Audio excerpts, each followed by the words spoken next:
Breaking news coming out today, March 31st, 2026. We're hearing Iran is threatening to target American citizens and attack U.S. tech starting tomorrow, April 1st, 2026. Take a look at the latest headlines with me so you can see it for yourself. Coming out today, Iran threatens to start attacking major U.S. tech firms on April 1st. These are tech giants like Apple, Google, and Microsoft. These are among those on the targets list released by Iran's Islamic Revolutionary Guard Corps today. Here's another article coming out. Iran issues a direct strike threat to NVIDIA, Microsoft, Apple, Google, 14 other U.S. tech companies. These companies should expect destruction of their facilities in response to each act of terror in Iran. In addition to that, take a look at this. U.S. issues a new warning for Americans abroad after Iran threatens 18 companies. U.S. government warns citizens that they could become potential targets.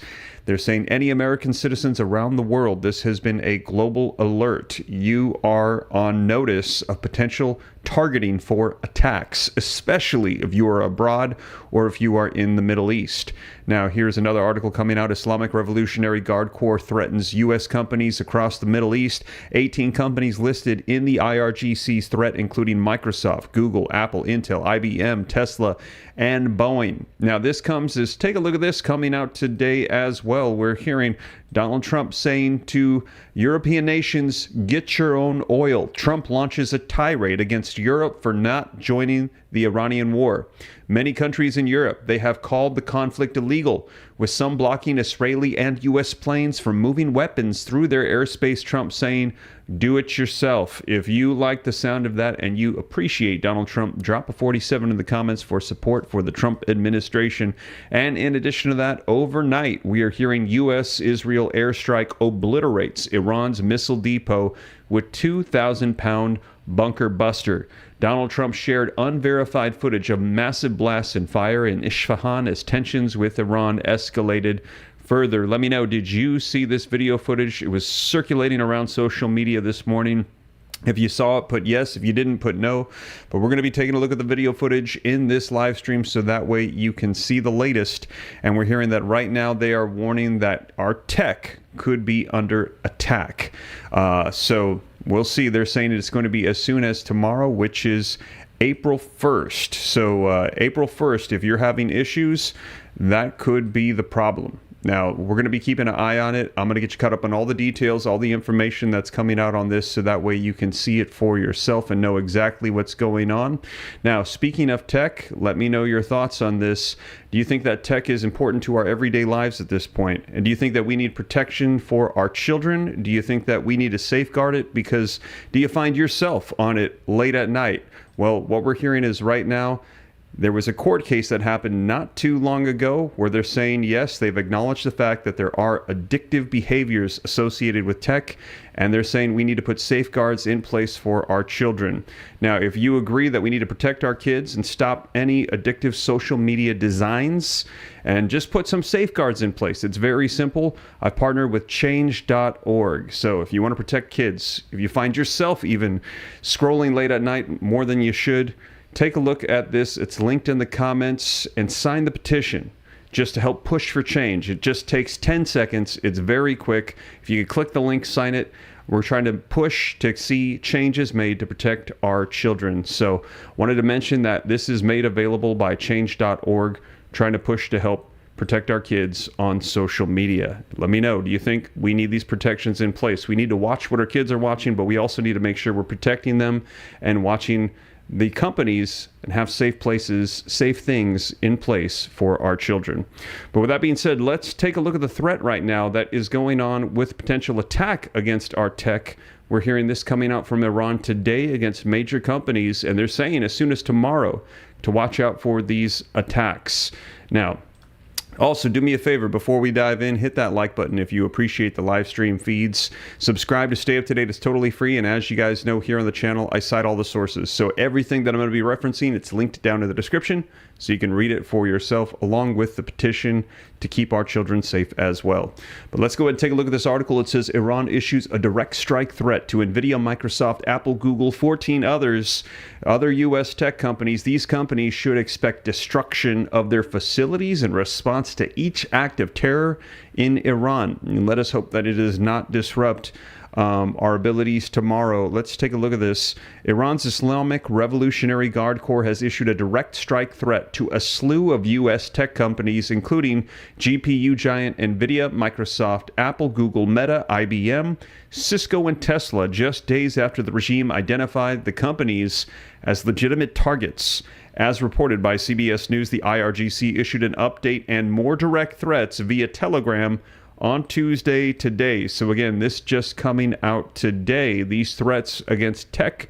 And we've actually heard as well that they are threatening cyber attacks on critical infrastructure systems here in the United States. But now they're saying they're just going to go right after tech companies and target American citizens. Now, per the report, the group claimed that it would begin targeting some 18 U.S. and finance companies, specifically their Middle Eastern presence as well. As noted, the IRGC has already threatened these companies. However, Tuesday's statement represents a marked escalation in the rhetorical threat. The IRGC reportedly stated that the U.S. has ignored our repeated warnings about the need to stop terrorist operations, and today a number of Iranian citizens were martyred in your and your Israeli allies' terrorist attacks. Since the main element is designed and tracking terror targets are American ICT and AI companies in response to this terrorist operation, from now on, the main institutions effective in terrorist operations will be our legitimate targets. Now, strikingly, the IRGC warned employees of the named institutions, which also include JP Morgan, to leave their workplaces immediately to save their lives. Residents around these terrorist companies in all countries in the region should also leave their places within a radius of 1 kilometer and go to a safe place, Iran's armed forces stated. Now, Wyon further reports the statement, which said these companies should expect destruction of their facilities in response to each act of terror in Iran. According to that outlet, strikes could begin as soon as 8 p.m. in Tehran time on April 1st, tomorrow. So, wow, they're even saying what time they're planning to strike tomorrow, April 1st. Now, as noted in our previous coverage, companies like NVIDIA and Intel maintain significant Middle Eastern presence. 13% of NVIDIA's global workforce resides in Israel, where the company has its second largest R&D center beyond U.S. shores. Similarly, Intel employs some 9,355 people in Israel. Beyond these specific threats of military force against U.S. tech institutions, the Iranian conflict continues to have widespread ramifications in the tech industry. AWS data centers in Bahrain and the UAE have been struck by drones, and significant stress on the global helium supply could have devastating consequences for chip making as well. Let's take a look at another one giving us a little bit more detail here. The U.S. issues a new warning for Americans abroad after Iran threatens 18 companies. The U.S. government warned citizens that they could become potential targets. This article says the State Department has warned all U.S. citizens in Saudi Arabia to shelter in place as it monitors threats to Americans in the country. We are tracking reports of threats against locations where American citizens gather, the U.S. Embassy in Saudi Arabia said that in a travel advisory. We advise U.S. citizens that hotels and other gathering points, including U.S. businesses and U.S. educational institutions, may be potentially targeted. And we've heard the IRGC say no place is safe. Any even public gathering, they're not just going for military assets, but they're going after civilian locations. They're saying you are a target. The embassy asked Americans to remain inside, stay away from windows until further notice. And this is specifically for Saudi Arabia, but they're saying anywhere there has been a global alert to be on the lookout, but especially if you're in these nations in the Middle East. The latest advisory came after Iran's Revolutionary Guard said that they would target U.S. companies in the Middle East as of April 1st in retaliation for attacks on Iran, state media reported. So again, this is a 24-hour notice we're receiving that starting tomorrow, these threats are going to go into effect. The 18 companies listed in the IRGC's threat included Microsoft, Google, Apple, Intel, IBM, Tesla, and Boeing. These companies should expect the destruction of their respective units in exchange for each terror act in Iran, starting from 8 p.m. Tehran time on Wednesday, April 1st, the IRGC statement said. Now, the month-long conflict has spread across the region, killing thousands, disrupting energy supplies, and threatening to send the global economy into a tailspin. And we're going to be taking a look here in a second, at gas prices, which we're hearing are up and might be up for a while. Let me know your thoughts. Do you think that gas prices are going to be up for a while, or do you think they're going to come down soon? Let me know your thoughts in the comments. U.S. Defense Secretary Pete Hegseth said Tuesday that the next few days in the war against Iran would be decisive and warned Tehran that the conflict would intensify if it did not make a deal. And we are hearing right now that it does not sound like a deal is to be made. Donald Trump is saying that the war could be over very soon, that they might come to the negotiating table. But what we're hearing from Iran is that there is no deal in sight. Hegseth, who reported he visited U.S. troops in the Middle East on Saturday, said President Donald Trump was willing to make a deal with Iran to end the war. Talks were ongoing and gaining strength, but the U.S. was prepared to continue the war if Iran did not comply, he said. We have more and more options, and they have less. In only 1 month, we set the terms. The upcoming days will be decisive, Hegseth said in Washington. Iran knows that, and there's almost nothing they can do militarily about it. Now, responding to the threat against American corporate interests, a White House official said the U.S. military was prepared to curtail any attacks. So we're hearing those threats of attacks have been issued as of today. And here's another one. Islamic Revolutionary Guard Corps threatens U.S. companies across the Middle East. These 18 companies have been listed. Iran's Revolutionary Guard said on Tuesday today that they will target U.S. companies in the region as of April 1st, tomorrow, in retaliation for attacks on Iran, state media has reported. 18 companies listed in the IRGC's threat include Microsoft, Google, Apple, Intel, IBM, Tesla, and Boeing. These companies should expect the destruction of their respective units in exchange for each terror act in Iran starting at 8 p.m. Tehran time on Wednesday, April 1st, tomorrow, the IRGC said in a statement. Later on Tuesday, the U.S. State Department said that it was tracking reports of threats against locations where American citizens gather in Saudi Arabia, including hotels, U.S. businesses, and educational institutions, and advised U.S. citizens in the country to shelter in place until further notice. Now, the IDF also announced a Wednesday deadline. In its case, it is a deadline before which it plans to have destroyed all of the critical and essential pre-war Iran targets, including ones which immediately threatened Israel and those which are a part of its wider military-industrial complex. Now, Iran threatens the U.S., Israeli institutions, according to officials. Iran has previously threatened to target U.S. and Israeli academic institutions in the region, with Iranian Foreign Minister spokesperson Ismail Baghaei describing them as legitimate targets after recent airstrikes against Isfahan University of Technology and Tehran's Iran University of Science and Technology. An Iranian military spokesperson also reportedly announced several weeks ago that Israeli and U.S. officials and military personnel won't be safe in resorts and tourist centers around the world, following strikes that killed several Islamic regime officials. So again, the alert going out globally. This is not just the Middle East, but around the world. They're saying anybody could be a potential target, but specifically and especially if you are in the Middle East, they're saying that you need to be on alert. Now, in addition to that, today, let me know if you heard this, Donald Trump coming out and letting European nations know, get your own oil. Trump launches a tirade against Europe for not joining the Iranian war. And again, if you appreciate Donald Trump's approach to not only dealing with the Middle East, but Europe, Drop a 47 in the comments. Many countries in Europe have called the conflict illegal, with some blocking Israeli and U.S. planes from moving weapons through their airspace. Now, if you don't appreciate the way he's handled things, drop a 46 in the comments for support for the previous administration.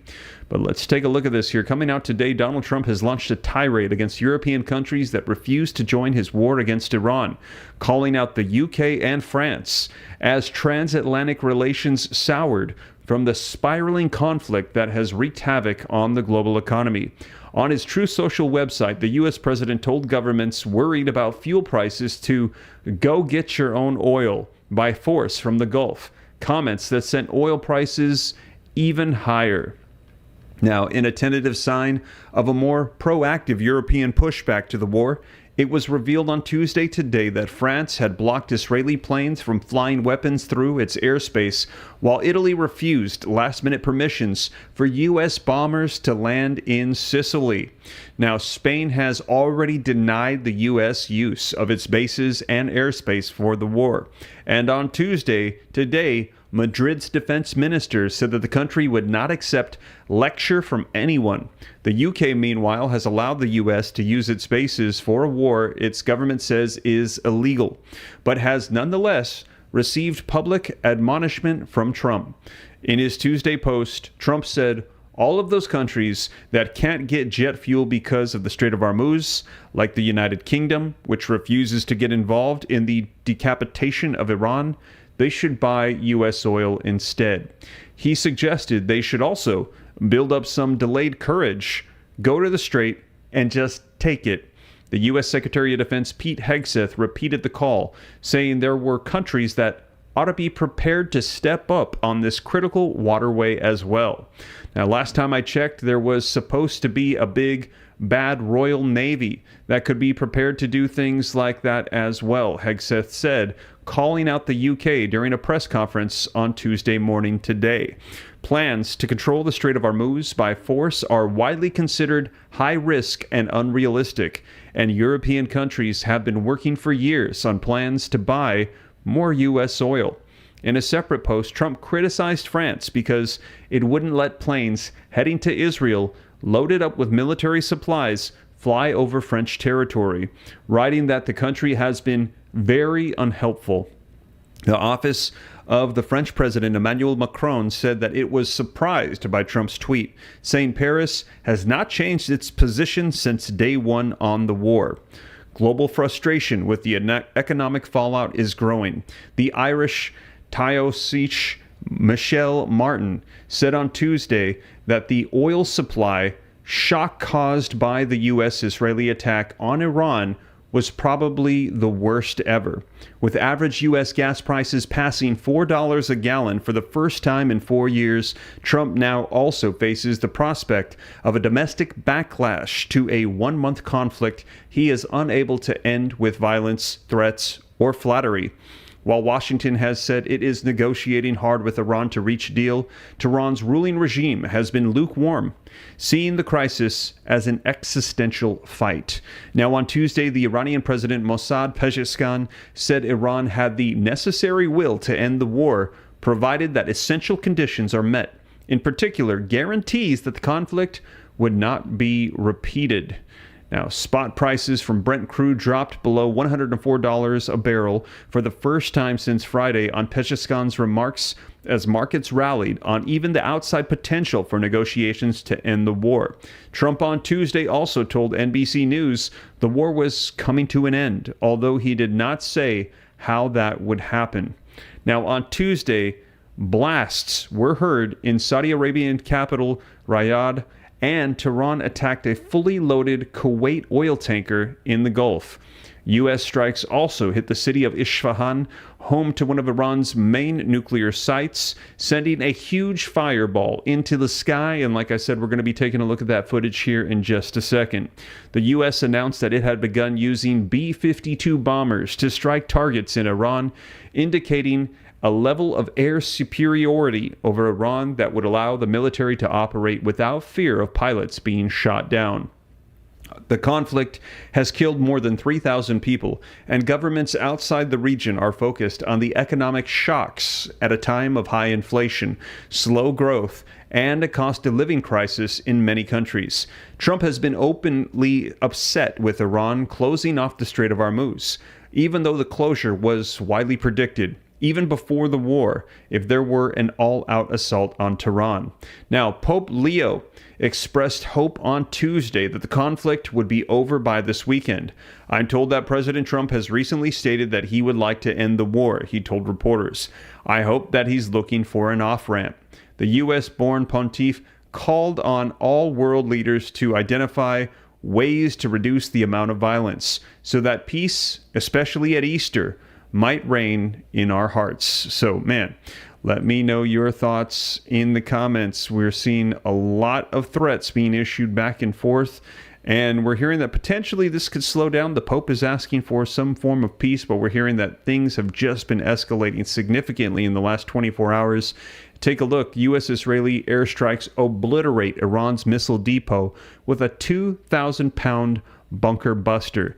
Now, let's go ahead and take a look at some video footage updates so that way you can see the latest coming out for yourself. Let's go ahead and take a look. And if you haven't done so yet, please take a second and smash that like button.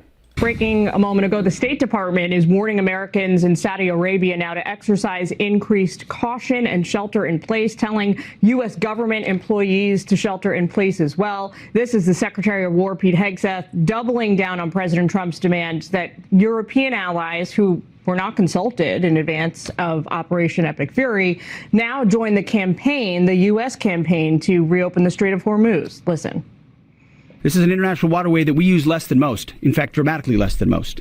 So the world ought to pay attention and be prepared to stand up. President Trump's been willing to do the heavy lifting on behalf of the free world to address this threat of Iran. It's not just our problem set going forward, even though we have done the lion's share of preparation to ensure that that strait will be open, which is an outcome the president's been very clear on. Joining me now, Mike Pompeo, former Secretary of State, CIA director during President Trump's first term. He is a Fox News contributor. Sir, thanks for taking time with us. We are made to believe right now that this military campaign in Iran hinges on whether the administration is able to get some kind of a deal with the Iranian regime. That will determine whether and how many more troops are deployed to the region. It will determine how long this conflict goes on. It will determine whether or not special forces go in to try and recapture what remains of Iran's enriched uranium. Is that the right way to be looking at this moment where we are right now? Well, Jillian, thanks for having me on. It's great to be with you. Look, there will be an outcome here that gets the Strait of Hormuz open, and an outcome here where the Iranian regime's behavior is fundamentally changed. We can see that. Secretary Hegseth said that President Trump talked about surrender at the outset of this conflict as well. The terms that the deal is reached on are what everyone's still engaged in. The United States has conducted a campaign which has not only gone after targets, we talk about numbers of targets, but systems, production, command and control, their naval capacity, infrastructure. Those are the difficult things that the Iranians won't be able to regenerate, to rebuild. And each day that we continue to pound, continue to deliver against those systems, their capacity to harm traffic through the Strait of Hormuz is reduced. And that is today their single leverage point. Their capacity to fire missiles and rockets into the Middle East and the Strait of Hormuz is their leverage in these negotiations. We are systematically taking that down. And I think that's what you hear when President Trump says we're not going to be at this much longer. I think he has now seen the data set that suggests that the Iranian regime is greatly weakened, greatly restrained, and on the verge of having to come to an outcome that will deliver great things for the United States of America and the American people. So I'm asked Secretary Hegseth this morning about this apparent snag in these negotiations. Take a quick listen to what he said. I'd like to get your response. The U.S. and Iran appear right now publicly to disagree about whether there are these negotiations ongoing. What impact does that have on military strategy? We would much prefer to get a deal. If Iran was willing to relinquish material they have and ambitions they have, open this, great. That's the goal. We don't want to have to do more militarily than we have to. But I didn't mean it flippantly when I said, in the meantime, we'll negotiate with bombs. I say it surprised me, sir, just because I had not heard the secretary put his preference for, diplomacy to win out here quite so starkly before.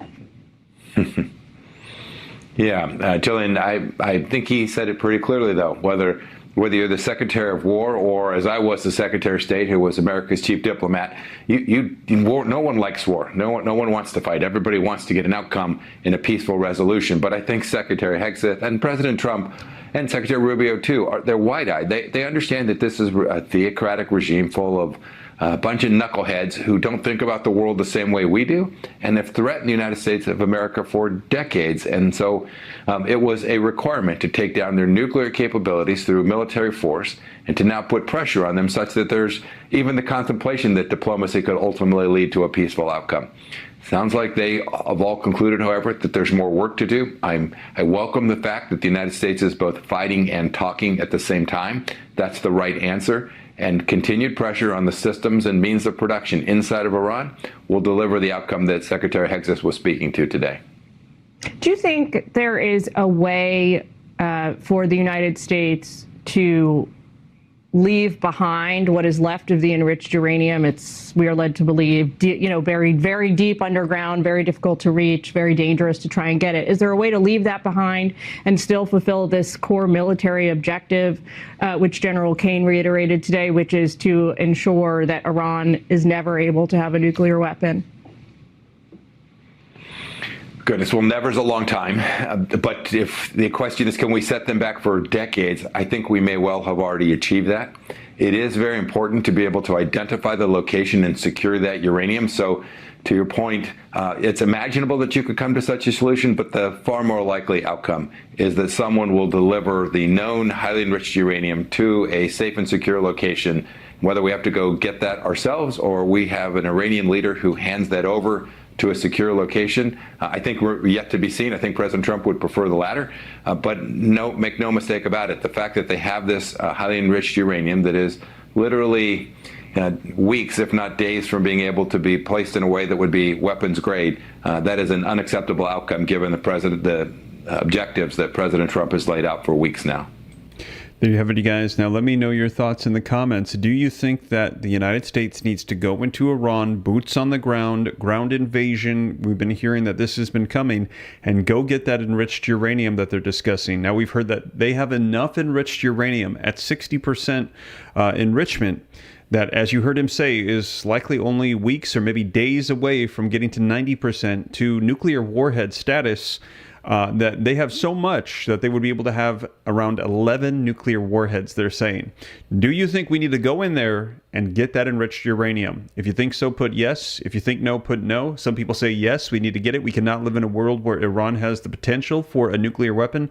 Others say no, we don't want to put our troops in harm's way. We want to make sure that we keep them safe, and we need to get out of there.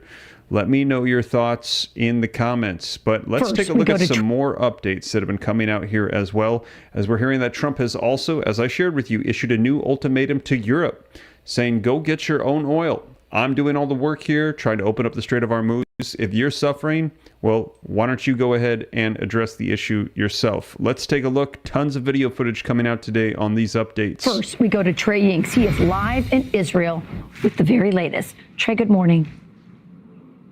Yeah, hey guys, good morning. Just last hour, President Trump issuing a new ultimatum to European countries about the Strait of Hormuz. President Trump taking to Truth Social to say, quote, all of those countries that can't get jet fuel because of the Strait of Hormuz, like the United Kingdom, which refused to get involved in the decapitation of Iran, I have a suggestion for you. Number one, buy from the U.S. We have plenty. And number two, build up some delayed courage. Go to the Strait and just take it. You'll have to start learning how to fight for yourself. The USA won't be there to help you anymore, just like you weren't there for us. The president goes on to say, Iran has been essentially decimated. The hard part is done. go get your own oil. Now, overnight, the United States hit an Iranian ammunition depot, reportedly with 2,000-pound bunker buster bombs. That, according to the Wall Street Journal. The president released some video on Truth Social overnight showing the massive amount of destruction outside the city of Isfahan. While the U.S. and Israel are ramping up pressure on the Islamic Republic, President Trump is still offering Iran a chance at a diplomatic solution.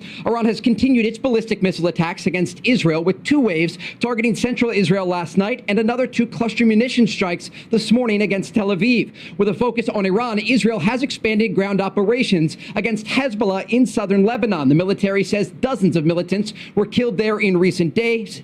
And today, Israel's defense minister, Israel Katz, announced that Israel is building a buffer zone in southern Lebanon up to the Litani River. The IDF announced that 4 additional Israeli soldiers were killed yesterday, bringing the total since the Lebanon operation began to 10 killed. On Monday, a funeral was held for one of those soldiers, just 19 years old. Now the region waiting to see what will be said at this briefing at the Pentagon, as once again, President Trump is offering the Iranian regime diplomacy. If they do not take his offer, officials say this war will escalate. Guys? So, Trey, we saw the attack on the Gulf states and on Israel. But can you compare the number of attacks now as opposed to 1 week ago, 2 weeks ago, 3 weeks ago?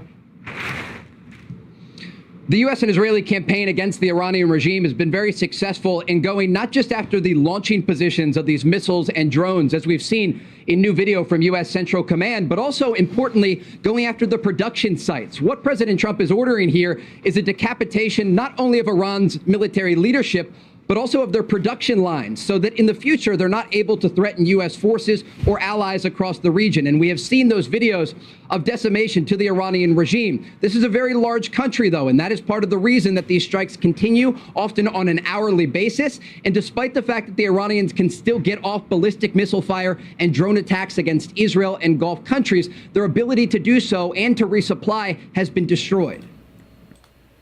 Be sure to there you have like. it, you guys. Man, let me know your thoughts in the comments. Now, you saw the video footage there of that bombing that took place overnight. And let's take a look at this in more detail here.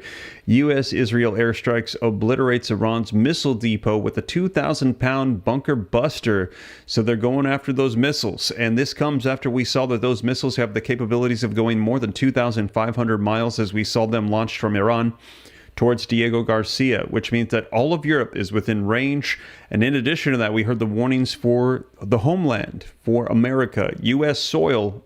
We heard that if there was potentially ICBMs that were delivered from Iran to Venezuela, that the United States, all of the U.S., was within reach of attack. And so they are saying that they are very glad that Donald Trump went in and captured Maduro. Now, let's take a look at this article coming out here today. It says U.S. and Israeli forces carried out a strike on a suspected ammunitions depot in Iran's Isfahan early Tuesday today, according to a report by the Wall Street Journal. So again, just a reminder, all of this news coming out in the last 24 hours. A lot of developments in the conflict in the Middle East. Now, the attack, which reportedly used 2,000-pound bunker buster bombs, marks a major escalation as the conflict in the region enters its second month. A video shared the same day by U.S. President Donald Trump on his Truth Social platform showed multiple explosions lighting up the night sky, followed by fires and thick smoke. The clip was posted without any caption or context, and its authenticity could not be independently verified. Strike targets key military zone. U.S. officials cited in reports said the strike focused on a military-linked site in Isfahan, a center Iranian city known for hosting major defense infrastructure. Along these are the facilities linked to Iran's military operations, including the Badr Air Base. Now, the use of bunker buster bombs suggests that the target may have included hardened or underground structures. Reports indicate that the initial blast triggered a chain of secondary explosions, pointing to the presence of stored ammunitions or explosives at the site.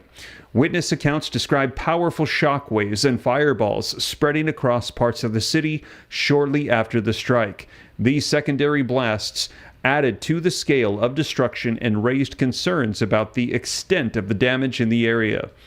Now, Isfahan shaken by massive blasts following U.S.-Israeli strikes, posts on Twitter. Now, strategic importance of Isfahan. Isfahan, with an estimated population of 2.3 million, plays a central role in Iran's military and nuclear-linked infrastructure. The city is believed to host facilities tied to the country's nuclear program, making it a sensitive and high-value target. Recent intelligence assessments cited in reports suggested that Iran may have moved a significant portion of its highly enriched uranium stockpile to underground locations in Isfahan. The stockpile is estimated at around 1,190 pounds, though these claims remain unverified. The presence of such assets could explain the choice of heavy bunker penetrating munitions designed to destroy deeply buried targets. However, there has been no official confirmation from Iranian authorities regarding the extent of the damage or the nature of the facility's hit. Rising tensions and global risks. The strike comes amid growing tensions in the Middle East as military activity between the U.S., Israel, and Iran intensifies. Just a day before the reported attack, Trump warned that failure to reach a deal with Iran could lead to widespread destruction of its energy and nuclear infrastructure. Now, he also stated that if talks with the new and more reasonable regime do not result in an agreement and the reopening of the Strait of Hormuz, the U.S. would target key Iranian energy sites. These include power plants, oil wells, and Karg Island, a major oil export hub. Now, at the same time, several regional powers, including Pakistan, Egypt, Saudi Arabia, and Turkey, they have begun discussions aiming at finding a diplomatic solution to the crisis. Conflict spills across the region. The ongoing conflict is already affecting stability across the Middle East. The Strait of Hormuz, a critical global shipping route, is facing near closure, raising concerns about disruptions to the supply of energy, fertilizer, and other essential commodities. The United Arab Emirates issued multiple alerts overnight, while Saudi Arabia and Kuwait reported intercepting drones and missiles. In a separate incident, the Kuwait crude carrier Al Salmi was attacked by Iran while anchored near the Dubai port, according to Kuwait Petroleum Corp. Now, there were no injuries reported among the crew, though officials warned the strike may have caused an oil spill in the surrounding waters. So we saw that major attack. You saw the video footage that was released on that attack that took place. Now, let's go ahead and take a look at some more video footage updates. We're hearing that if Donald Trump abandons this pursuit of the Strait of Hormuz, it could end badly. Let's go ahead and take a look here at this video footage. A new report says President Trump has told his aides that he's willing to end the war without reopening the Strait of Hormuz. Dan Buriet is with us. He's the former energy secretary under President Trump. Dan, do you believe that our president is accurate, then I think it's highly problematic that we would leave that area without opening this strait. I mean, you think about this logically. If that were to happen, Iran gets exactly what it wants. It gets a ceasefire. It gets to keep this chokehold. And it looks more like a timeout rather than a deal. We're simply going to push this issue into a future administration and into future economies. I think it's a very bad strategy if, in fact, that story is accurate. Then, if it's accurate and if we leave the strait closed, then presumably we're looking at $4 gas and $100 a barrel oil for a long time to come. Do you see any way around that? No, there's no way around that at this point, Stuart. And it's not just refined products and crude oil, as you point out. There are other products, I should say, that come through that strait on a daily basis. Things like urea, fertilizer for our farmers, not only here in the United States, but all around the world. There are other products, helium, that's important for data centers and for the development of AI technologies.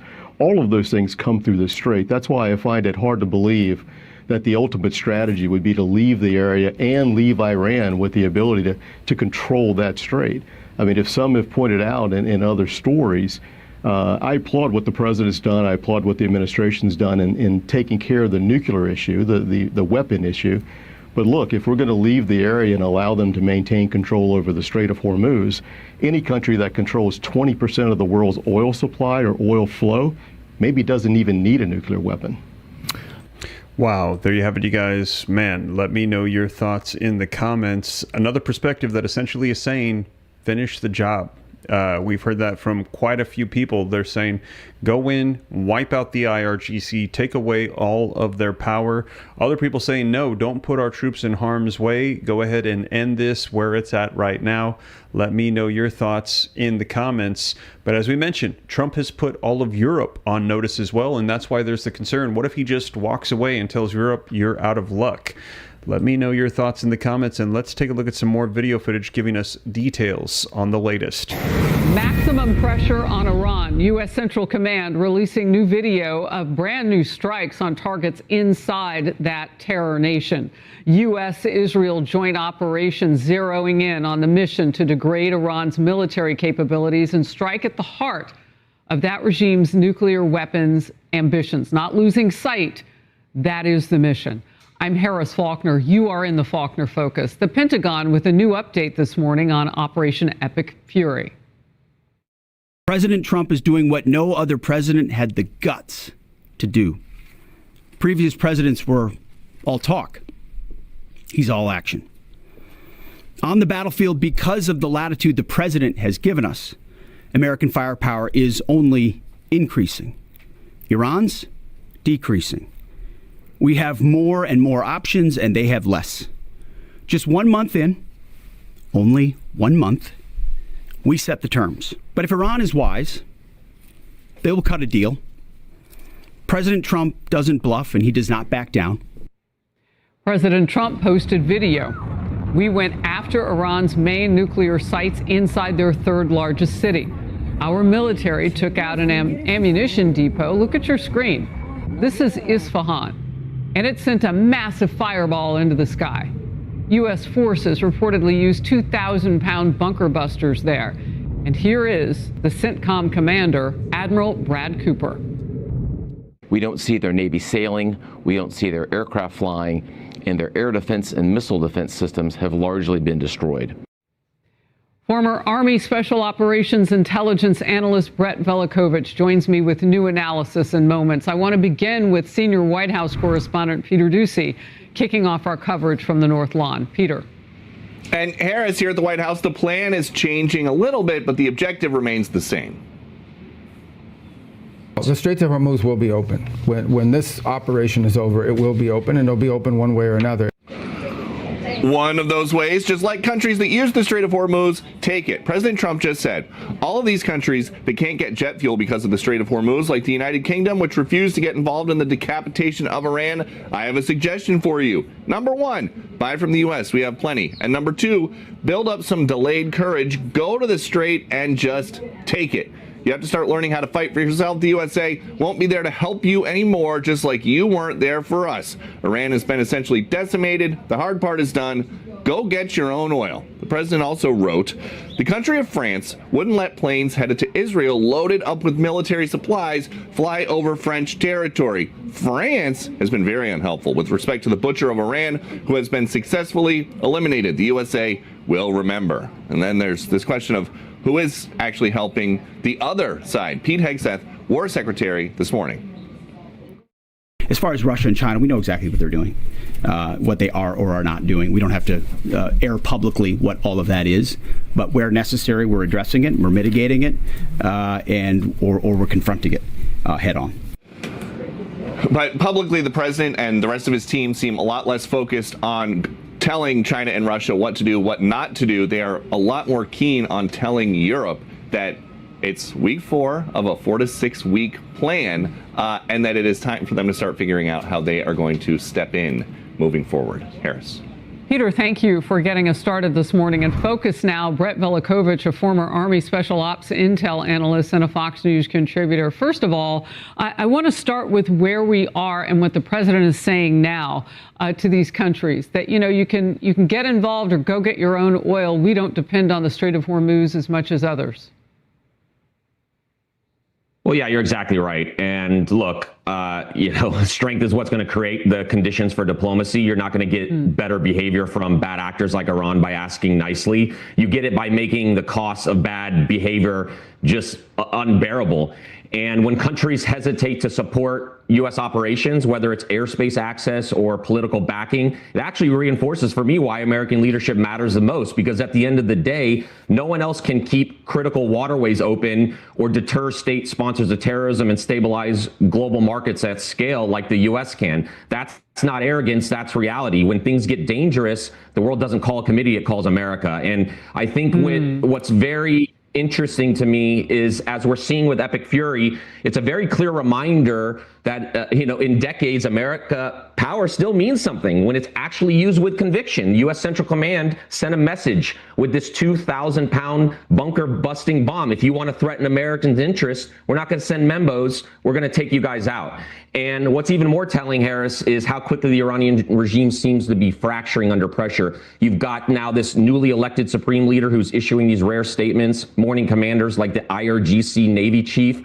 It tells me everything I need to know. They're in survival mode. The regime's bleeding leadership. They're losing major strategic assets. They're scrambling to project control on negotiating behind the scenes. That is not a position of leverage from the Iranian regime. That's a position of desperation. They're running out of options. Look, I wrote down what you said. When the world gets dangerous, the world doesn't call a committee. They call America, and America answered. I mean, the people of Iran have been, you look at a very large Iranian American population in Los Angeles, for example, people in the streets supporting this effort from the very beginning. Look, it's day 32. And on this day, there is some talk that the president is weighing putting some troops on the ground. And I understand the mission would be to further the end game of keeping them from developing nuclear weapons. So we want to find that uranium and go after it. But Brett, what more destruction of Iran's military would you like to see before we put anybody on the ground? Well, I think there's still a little bit more we can do from the air. I would like to see some of our Tier 1 special operations guys go after these Quds Force officers running around the world trying to sow more chaos and trying to conduct these terrorism attacks.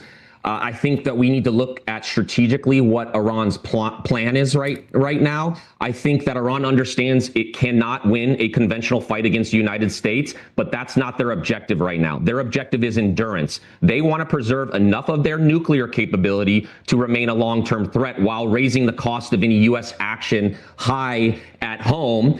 And that's why their messaging right now is focused on retaliation. They want to raise the political cost in Washington, but their strategy is clear to me. Survive, stall, keep the uranium. They're not trying to defeat us. They're trying to outlast our will, because they're betting that the United States doesn't have the will to finish what it started. They're calculating right now. They're calculating that we're not going to hit back hard enough. And that's why real American leadership for deterrence here matters. President Trump's been dealing with a situation that did not develop overnight. It's the result of years of feckless leaders and strategic drift. And so we're seeing the U.S. posture assets downrange with our troops to reestablish clarity, to show that the global economy is not going to be held hostage and that Iran can never toy with nuclear Armageddon again, and that has its consequences. So we shouldn't stop right now until victory is secured. Look, that drift that you talk about is something that our enemies do watch around the world, because they know that every 4 to 8 years we drift into some sort of different situation potentially for them because we have a new president, and they sometimes can wait. They play the long game with that drift. You're absolutely right. I want to get to this. The FBI says the attacker who plowed his truck into a Michigan synagogue earlier this month was motivated by one of Iran's top terror proxies. Watch. Based on the evidence gathered to date, we assess this attack to be a Hezbollah-inspired act of terrorism, purposely targeting the Jewish community and the largest Jewish temple in Michigan. Former Secretary of State Mike Pompeo, during President Trump's first term, was in studio with me yesterday. Here he is. We will get a regime that is no longer capable of having these terror proxies around the world. It can no longer threaten the strait and deny commerce moving through. The behavior of the regime will have to change, and that's what President Trump's been driving for. The behavior of the regime. You ticked off, Brett, like who's left at this point, and you say you haven't taken out enough guys yet. Well, I got to say, frankly, it's pathetic, especially with these attacks that we're talking about domestically, to see domestic politicians echoing Iranian talking points, while our service members right now are taking the fight to a regime that fuels global terror, from Hezbollah-inspired attacks in Michigan to threats against American universities in Beirut. It's just absolutely ridiculous. And let's zoom out here a bit about this homeland security angle, which too many people are ignoring. When you see Hezbollah-inspired threats or attacks that pop up domestically, it's a reminder that this isn't some distant regional conflict. This has direct implications for American safety. And when we have weakness abroad, it invites risk at home. Strength abroad is going to deter that. It's that simple. If you want fewer threats in American cities, you make sure our enemies are too busy surviving to project terror. And right now, Iranians are the regime, the leadership, the mullahs, they are in full survival mode. Wow. Look, you get me right into my next topic here. Brett, always great to have you in the program. Thank you. There you have it, you guys. And we have heard the warnings of potential threats of attacks here on U.S. soil. You heard the sleeper cell warnings. And in addition to that, as I shared with you, the breaking news coming out today, take a look. Iran threatens to start attacking major U.S. tech firms starting tomorrow, April 1st. So they're saying warnings to Apple, Google, Microsoft. And hopefully this doesn't affect customers, users of these products either. But we're hearing that Trump is sending a final warning to the Iranian regime. He's saying this is your golden opportunity to make a deal. Let's go ahead and take a look at this video footage so you can see it for yourself. The video the president posted last night of Esfahan, an ammo depot struck by U.S. bombers. You see, you don't get to see many of those videos because, as a reminder, Iran has still shut off the internet to 99.9% of its population. But if Iran is wise, they will cut a deal. President Trump doesn't bluff, and he does not back down. If you were on X last night and then watched the Pentagon briefing from earlier today, you might have seen this in the night sky. That's in Isfahan, Iran. This is located due south of Tehran. It's an ancient city, and really it's part of the broad nuclear program that the Iranians had established there. And I'll move over here and let you know what the United States hit it with is a GBU-31. GBU stands for Guided Bomb Unit. It's 2,000 pounds, dropped by the U.S. Air Force, 2,000-pound bunker buster bomb that's been now used in this fight a couple of times now, but yet again the past 24 hours. It's compatible with fighter and bomber aircraft, so you can load it up on a bomber or a fighter aircraft like an F-15 and get it closer to a target designed to destroy these hardened, deeply buried targets, which would be perhaps the nuclear program or elements of it. It was first deployed in 1999 with a range up to about 15 miles. It can drop from a height of 45,000 feet, which makes it very effective for an F-15 to fly at that level, at that altitude, and be able to withstand the possibility of ground fire taking it down. Accuracy rate for a 2,000-pound bomb is 30 feet. That's pretty good for a target. Over to Dana now for more on this. Well, actually, let's bring in somebody who knows even more than me. That is retired Colonel Mike Jernigan. He's a former Iraqi invasion commander. So good to have you with us. Can I just play this for you from the Secretary of War's briefing this morning? You can't fight and win a war if you tell your adversary what you are willing to do or what you are not willing to do, to include boots on the ground. Our adversary right now thinks there are 15 different ways we could come at them with boots on the ground. And guess what? There are. So if we needed to, we could execute those options. Or maybe we don't have to use them at all. Maybe negotiations work. But the point is to be unpredictable in that. Certainly not let anybody know what you're willing to do or not do. Colonel, your view on the potential for boots on the ground, the need for them? Yeah, I really like what the secretary said about giving the Iranians uncertainty of what's coming next. Boots on the ground is a significant investment of American lives and force, but also I think it's required. If we go back to the original objectives that the president stated when he started this war, two of them remain of making sure that the Iranians do not be able to fund or arm proxies. Hamas and Hezbollah come to mind, but also to make sure that the Iranians do not ever have a nuclear weapon or the capability to make one. And so we're talking about 940 pounds of enriched uranium, and somebody has to go in and get that. And I think that the boots on the ground is valuable because I kind of remember some of the adventure movies I watched. The good guys win, and then there's a blockbuster and they decide that the bad guy has to seek revenge. If we don't put boots on the ground and take the Iranians' uranium, then we may have a sequel. And then nobody wants the Iran war to become a franchise. So President Trump is apparently weighing this possibility of extracting the uranium. Press Secretary Caroline Leavitt talked about it as well. Listen here. This is another historic opportunity for Iran to do the right thing, to rid themselves of their nuclear ambitions, and to come to a deal with this president and the administration. Or again, they will see the grave consequences of the United States Armed Forces, which they are continuing to see every day throughout this operation. From your experience, could you explain how dangerous that might be? Sure. Dangerous is not the same as impossible. You know, your United States Marines do the dangerous every day. And so with the 2 Marine Expeditionary Units in the area, they have the capability to be able to go in, launch a precision strike, attack, secure, and take the uranium wherever it is in the world. And so that's a capability that right now the Iranians and what passes for their government are having to measure against. Because going into a site that's perhaps in a city and perhaps with other non-combatants around it, perhaps they think it is not vulnerable to an aviation strike like we were just talking on the earlier segment. Mm-hmm. But if you have Marines or soldiers from the 82nd Airborne just drop in out of the sky, you can go seize objectives that are important to the Iranian government, but also important for the safety of the region. Do you think that Iran is able to even communicate amongst each other, whichever leaders are left, in order to do what Hegseth or Leavitt are saying, or even Trump's? Like, if you want to make a deal, like, who are you talking to? Are they able even to talk to each other? Right. That's such a good question. And it is part of the confusion that the Iranians have. And frankly, I don't feel bad for them. They've been bullies in the region. You know, just this morning, United Arab Emirates is reporting that they shot down 8 ballistic missiles. So the question of who can negotiate a surrender is important, because that person has to have credibility within the government, but they also have to have credibility internationally. And one of the things that I remember as a military campaign planner is that you always gave your adversary an out. You don't push him into a corner where he has to fight to the death, but you give him a chance to take an off-ramp. And so right now, our military planners and the combatant and the COCOM commander of CENTCOM is giving the Iranians a chance to stop. Hey, turn in your nuclear enriched material. You know, we can end this. And so, yes, right now, there are people that are working to talk to the correct Iranians to help them make a decision in their best interest to give up their nuclear material.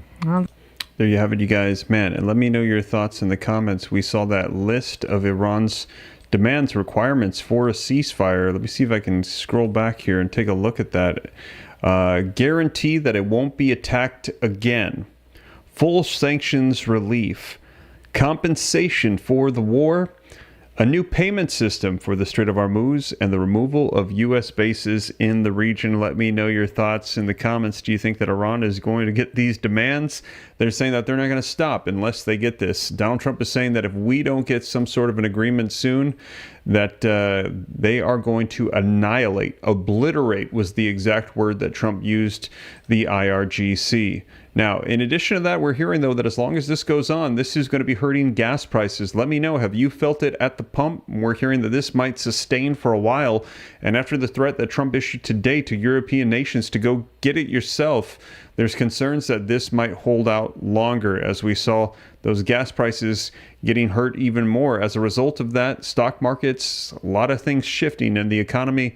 Let's take a look at some video footage to get you caught up as to what we're hearing today on that as well. In this economy, the average price of gas here in the U.S. has crossed $4 a gallon. Some drivers are seeing that price for the first time in 3 years. The national gas average is up about $1.07 as the war with Iran carries over into its 5th week. Gas Buddy petroleum analyst Matt McClain joins me now for more on the price of gas. Matt, thank you so much for joining us. This is the largest monthly increase on record. Should we expect even higher prices in the weeks to come? Stephanie, unfortunately, that's exactly what we're going to end up seeing. In fact, I can even give you a quick update. We're now at $4.04 a gallon on the nationwide average in my live tracker here at Gas Buddy as well. And unfortunately, as long as the Strait of Hormuz remains closed or effectively closed, we're going to continue to see that upward trajectory and the volatility in the crude oil market. Prices will continue to go up. And this increase of gas prices doesn't just mean more money spent at the gas pump. This is also impacting businesses. Is that right? Which will impact our pockets eventually. I would argue that in many ways, rippling effect will be even more detrimental to the American family's financial pocket than it comes to even filling up our own tanks. And the reason that I'm saying that happens to fall into the price of diesel and jet fuel. Right now in California, for example, the average statewide for diesel is running at $7.43 a gallon. We obviously get a lot of our manufactured goods from Asia. So the semi-tractor trailers, the trains, whatever, they've got to fill up with diesel, and they've got to do so before they start heading east into the rest of the country to start distributing that. We're going to be seeing the ripple effects and the layers of how all of this plays out. Everything from the plastic containers, plastic being a derivative of crude oil, believe it or not, into everything that we see on a store shelf or our favorite online store. So yes, these prices are going to continue to go up, and we're going to start seeing that trickling throughout the remainder of the economy in the coming days and weeks, especially now that prices seem to not be looking to go down anytime soon. Ripple effect indeed. What happens if there are gas and jet fuel shortages? We don't expect a gas or jet fuel shortage. The beauty about this continent, North America as a whole, Canada, United States, and Mexico, we produce an awful lot of oil. So we actually export oil. All three countries do. We're probably not going to have any kind of a shortage, barring any unforeseen circumstances. But the reason why our prices are obviously so high is that the crude oil market itself is a global market exchange. And so whenever it goes up, everyone pays the price. And when it goes down, everyone gets a discount. That's how the crude oil market exchange works. And there's really no unraveling that. And by the way, the transactions are in US dollars all across the globe. We're not really looking at shortages. I don't expect shortages in any way. The unfortunate aspect, though, as long as the Strait of Hormuz remains effectively closed, prices are only going to be going higher, not lower. And as you know, the U.S. has its own oil reserve. Why not tap more into that instead of shaking up the economy with gas now over $4 per gallon? We know the U.S. has tapped into it recently, but why not tap into it a bit more? For the very answer that we're seeing right now, it didn't do anything. And the reason that it didn't do anything is because we have 20% of the world's oil supply still missing in action. A coordinated effort by all the different petroleum reserves across the globe didn't even make a dent in the price point because it didn't fulfill the need of the oil that is still missing out on the open market. There's really no fundamentals that we have to be able to fulfill that 20% which is still missing. And as long as that oil is continuing to be not available, we're going to continue to see those prices rise as we go along. I am growing very concerned. And one other thing that I will throw out, we need that strategic petroleum reserve, and we need every drop in it for our own selves, just in case we have a situation that develops here across America that could be unforeseen right now. If we didn't have that, what then would we do in that moment of crisis? Right, an important backup to have. Matt, thank you very much. There you have it, you guys. That coming out from ABC News with somebody from Gas Buddy giving an update, and they're saying that it sounds like the gas prices are up and they're going to be up here for a while. Now, I'll continue to keep you up to date on this. We're going to be seeing what unfolds as we're hearing the warnings coming out today. Take a look. Iran threatens to start attacking major U.S. tech firms on April 1st, tomorrow. We're hearing Apple, Google, Microsoft, assortment of different companies, and they're saying they're specifically planning to target target American citizens as well. So please be on alert as we're seeing these warnings coming out. The U.S. issues new warnings for Americans. You can see this coming out today, Tuesday, March 31st. Americans, especially abroad, to be on alert after Iran is threatening 18 U.S. companies as well. The U.S. government warned citizens they could become potential targets. Iran issues direct strike threat to NVIDIA, Microsoft, Apple, Google, 14 other U.S. tech companies. These companies should expect destruction of their facilities in response to each act of terror in Iran. Again, you can see this published just 6 hours ago. And we also saw updates coming out regarding Trump to Europe, letting them know, get your own oil. And in addition to that, we also saw that overnight the U.S. obliterated an Iranian missiles depot with a 2,000-pound bunker buster.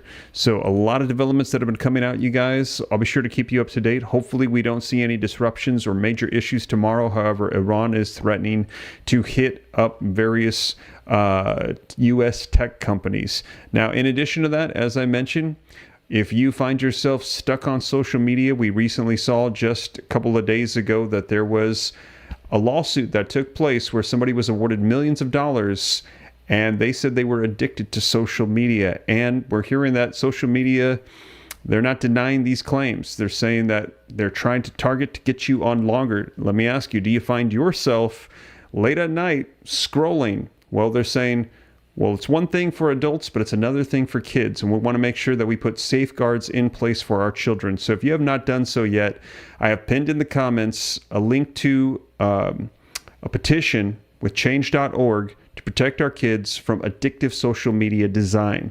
Simple things that we can put in place to keep our kids safe. So if you haven't done so yet, please go ahead and take a look at the petition linked in the description. Please sign it. It only takes 10 seconds to help support and protect our children.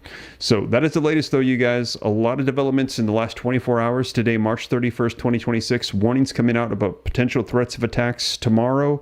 I'll keep you up to speed on everything here on the channel. So if you have not done so yet, you have not also, if you haven't become a member of the channel, you haven't hit subscribe, it's totally free. I'll keep you up to speed. Daily updates coming out. I cite all the sources. They're linked down in the description. And if you haven't done so yet, please hit that like button. Helps out the channel a ton. But that is the latest, you guys. Thank you so much for joining me. I'll continue to keep you up to speed, and I will catch you in the next one. Take care. God bless. This is Steve.